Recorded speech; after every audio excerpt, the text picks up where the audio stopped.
Ассалаумағалейкум YouTube көрермендері. Мынау мен бройлер асырап жатқанда бір мәселе болды. Жем мәселесі. Осы жемне алдымен әмбебап гранула мен арпаны араластырып беретін.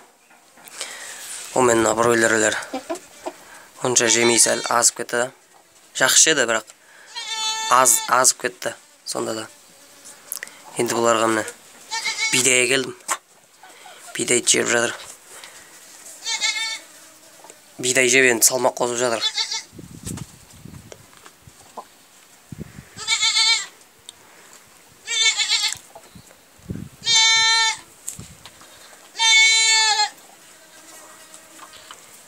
Бұларға бройлердің өзіне арналған жем берсе жақсы семіреді.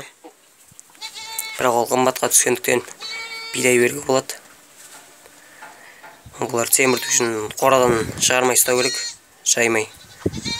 Bir жерде жем жеп тұрса, көп қимылдамай жақсы семіреді.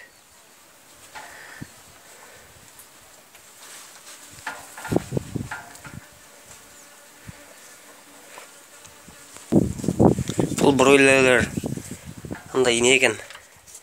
Өзге андай балапан тауық кіріп кетсе, бәрі жабылып шығып, қуып шығарады екен.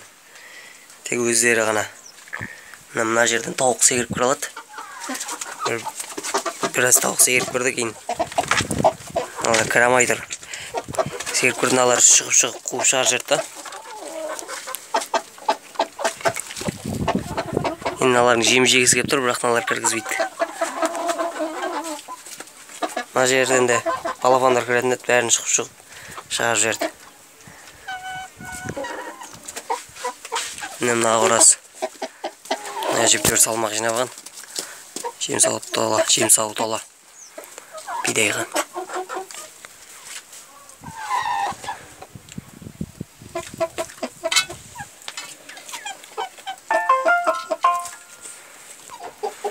Ал ағайын, мынау қазақ тіліндегі каналды қолдаңыздар. Каналға жазылып лайк басып кетіңіздер. Қазақ каналдары дамысын. Сау болыңыздар.